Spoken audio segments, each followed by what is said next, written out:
Bonjour à tous, aujourd'hui je vous retrouve pour vous faire une série de 4 vidéos.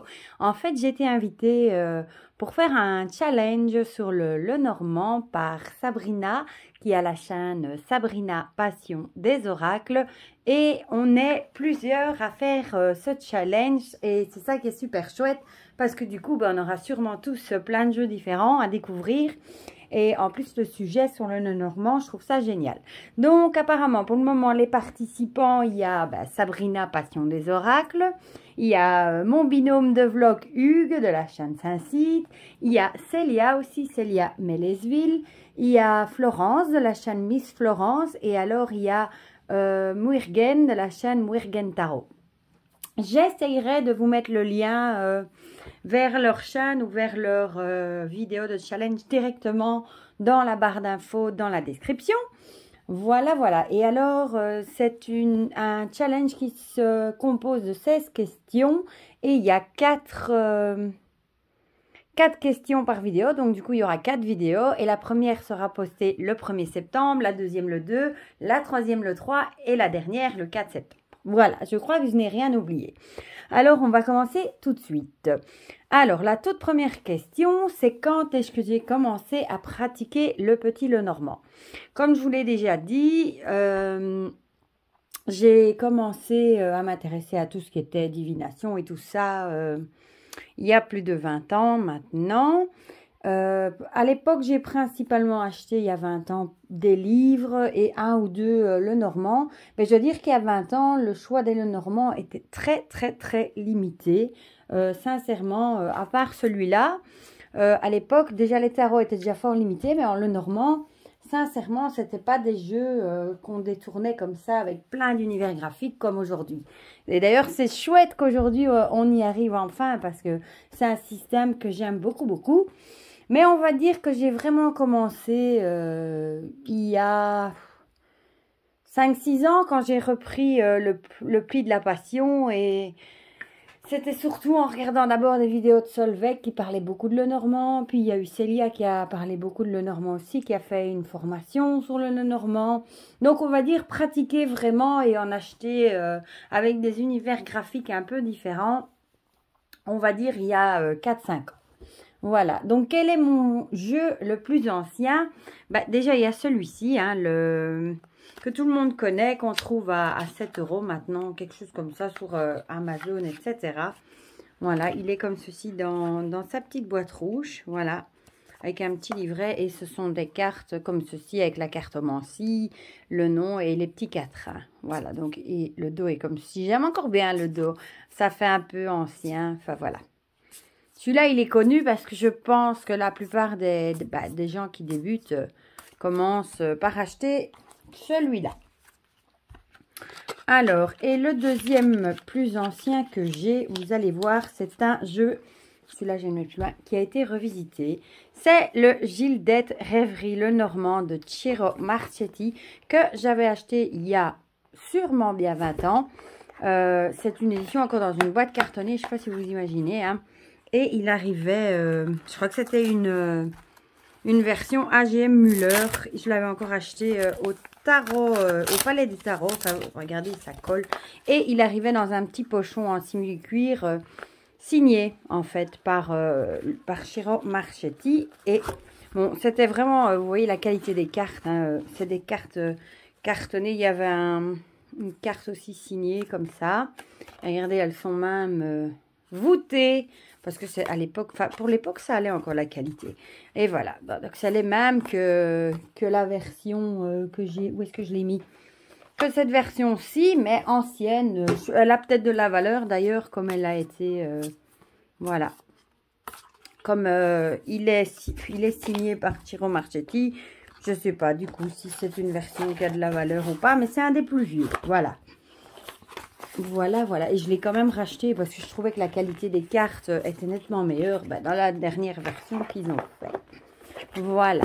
Alors, mes livres sur le petit Lenormand. Là, j'en ai plusieurs. J'ai dû aller faire des fouilles dans ma bibliothèque. Par contre, il y en a 4 qui sont très vieux. Je ne sais pas si on les trouve encore parce que je les ai dans ma bibliothèque depuis très longtemps. Donc, il y a déjà celui-ci, l'oracle de Mademoiselle Lenormand, manuel d'interprétation du jeu de Mademoiselle Lenormand de Erna Drosbeek van Eng. Donc, c'est un nom qui m'a l'air assez... à connotation assez allemande. Hein. Vous voyez, c'est encore un vieux papier, ça se voit d'ailleurs. Bon, et là, on retrouve un peu, voilà, ici, vous voyez... La carte, la signification traditionnelle et dans un oracle moderne. Et il y a évidemment des tirages à la fin. Hein. Ici, vous voyez. Celui-ci, il est vraiment très vieux. D'ailleurs, je ne sais même pas, est-ce qu'on voit la date là-dessus? 1989. Donc, j'avais 9 ans. Je ne sais pas si vous vous imaginez. Ça fait un peu dinosaure. Et alors, bon, on a le sommaire ici qui était Mademoiselle Lenormand, comment tirer les cartes, la consultation divinatoire, brève interprétation des expressions clés, la signification évidemment des 36 cartes, Mademoiselle Lenormand, et puis des méthodes diverses et exemples d'interprétation, à 9 cartes, la croix du présent, la croix du destin, la méthode traditionnelle loin-près, brève interprétation, exemple pour une femme, pour un homme, et les méthodes loin-près dans le présent, le passé et l'avenir. Voilà. Alors, bah celui-ci, c'est le plus récent. Je vais peut-être juste relever un tout petit peu comme ça des livres. Il faut que je sois un peu plus haut. Voilà. D'Alexandre Musruc, hein, aux éditions Arcana Sacra. Le guide pratique, comment utiliser le petit Lenormand. Franchement, celui-ci, il est génial. C'est le seul que j'ai d'ailleurs en couleur. Et j'ai déjà dit 10 fois que je devrais absolument m'acheter l'autre. Paru aussi chez Arcana Sacra d'Alexandre. C'est le guide des associations, je crois. Et celui-ci est génial. Déjà, il est sur du papier glacé.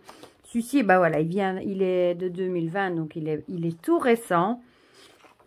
Et bon, Alexandre est une bible dans vraiment presque une bible dans le Lenormand. Il a une connaissance incroyable.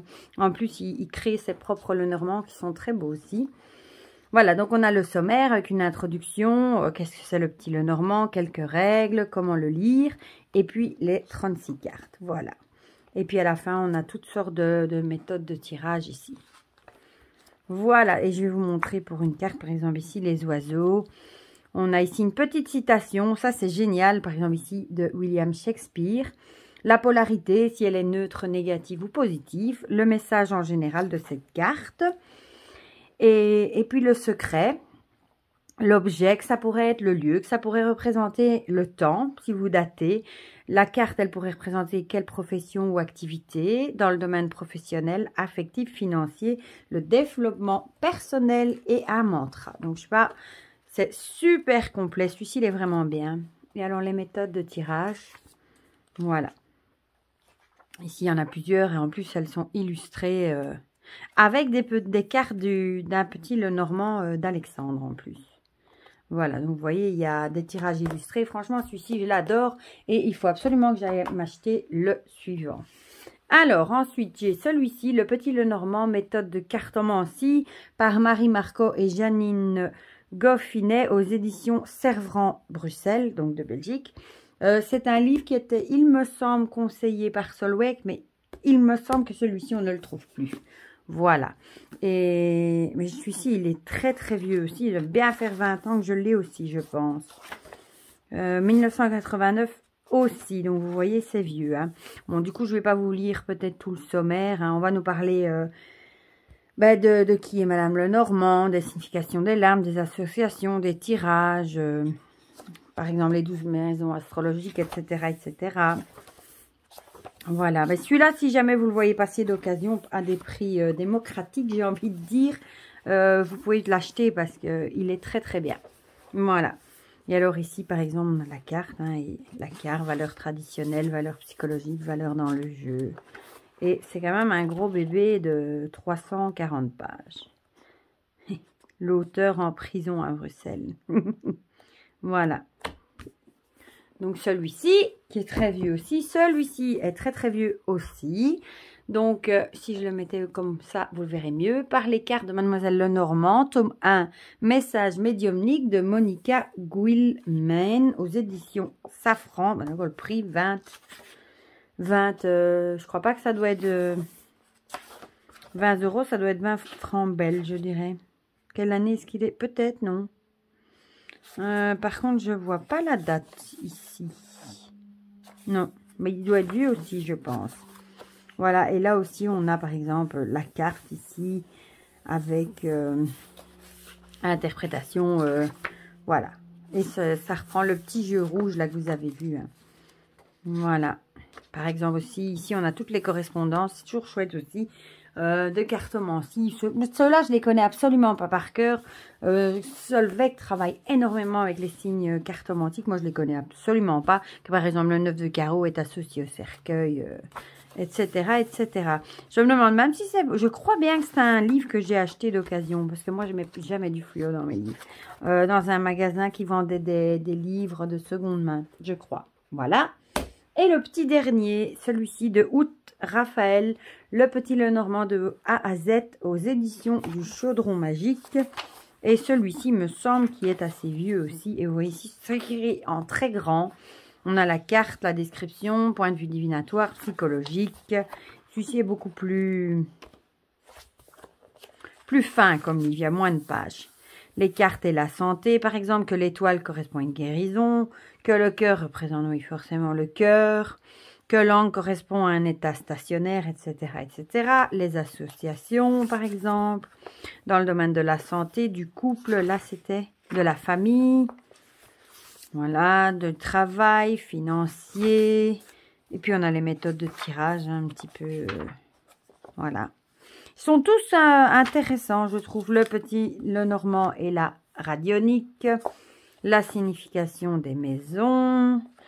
Les signes du zodiaque. Bon, ici, par exemple, on va comment procéder avec une photo, par exemple. Voilà. Comment favoriser l'arrivée de nouvelles. Fidélité, jeu de hasard. Des mini-cartes à découper, mais enfin bon, on ne voit pas grand-chose. Hein. Une planche de radionique vierge, et voilà, voilà, voilà. Mais celui-ci, il est très, très vieux. Ah ben, en 2000, voilà, il a plus de 21 ans. Ça ne nous rajeunit pas, tout ça. Voilà, alors, mes petits Lenormand préférés. Ça va être très compliqué, puisque sincèrement, je les aime tous. Mais bon, si je dois en choisir... allez, je vais en choisir, je sais pas moi. Deux. Déjà, pour commencer, celui-ci et celui-ci. Le Tanis Lenormand de Célia, justement, hein, que j'aime beaucoup. Moi, j'ai la première édition dans une boîte d'allunettes. Je vous avouerai qu'elle a refait une deuxième édition dans une boîte en métal. Mais bon, vu que j'ai déjà celle-ci, j'essaye quand même un petit peu de me limiter. Et j'aime bien l'originalité ici de cette boîte d'allumettes. Et le dos est différent et moi personnellement j'ai une petite préférence pour ce dos-ci. Les tranches sont neutres. Bon, lui il a le format taille Lenormand, hein, idéal pour faire un grand tableau. Voilà. On a les petites cartes et j'adore les illustrations de Célia. Hein. On reconnaît tout de suite hein, sa patte graphique. Ici celle-ci, regardez, on voit les petits oiseaux dans leur nid. Les nuages. Le serpent. Enfin, je les aime toutes, sincèrement. Ici, les oiseaux, j'aime beaucoup. J'aime beaucoup celle du renard. Ouais, voilà. Celle-ci, hein, de l'ours, j'adore. L'étoile aussi. Enfin, elles sont toutes magnifiques. Le chien est très beau aussi. Voilà. Le cœur. La lettre. Je ne veux pas non plus... en plus, dans celui-ci, il y a 2 hommes et 2 femmes. Pour ceux qui aiment bien... avoir les 2 de chaque, le soleil et la lune. Les poissons, hein, que j'adore aussi. Et l'encre. Voilà, voilà. Il arrive avec un petit guidebook. Enfin, moi, j'ai tout gardé, hein, les petites cartes. Et celui-ci, vous le trouvez toujours, il me semble, du moins la 2e édition dans sa boîte en métal, sur la boutique de Célia. Ah, ben, j'ai même pas fait exprès. Le 2e que j'ai pris, bah, c'est un de Célia aussi. Bah, j'avais même pas fait exprès, j'avais même pas percuté. Si j'essaye de fermer alors que ça se glisse, ça va pas aller. Bah, c'est le reflet de lune hein, de Célia dans une petite boîte en fer qu'elle a fait dernièrement. C'est le dernier Lenormand qu'elle a fait. Voilà, il arrive dans une petite boîte en fer, ça j'adore. Avec une petite carte numérotée. Et il fait penser évidemment... à l'oracle des reflets. Hein. C'est fait dans la même veine. Les tranches sont noires. Je ne sais plus si c'était d'origine ou je crois. Elles sont trop bien faites. C'est pas moi qui les ai faites, je crois. Et alors, ben voilà, pour les cartes.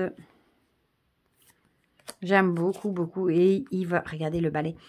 Il va super bien avec l'oracle des reflets. Hein. C'est le même style avec son brou de noix. Le serpent est magnifique. Voilà. Je l'aime beaucoup aussi, l'ours, magnifique. Le renard, je l'ai passé. Hop. Et celui-ci, il est mat. Voilà, le renard, magnifique. Bon, évidemment, comme toujours, c'est les animaux que je préfère. Hein, dans le chien. Dans les jeux de cartes, on ne changera plus. Hein. Les souris que j'adore. Enfin, je les adore dans tous les Lenormand. Hein. Même si elles représentent souvent les soucis, etc. Moi, j'adore les petites souris. Moi, ici aussi, on a 2 hommes, 2 femmes. Là, le soleil et la lune. Les poissons, toujours le même style de poisson. Et la croix. Celui-ci, je pense que vous le trouvez encore sur son site également. Donc ça, ce sont 2 Lenormand que j'aime beaucoup, beaucoup. Voilà, donc c'est la fin de cette première partie. Et ben, je vous retrouve demain, du coup, le 2, pour la deuxième partie de ce challenge.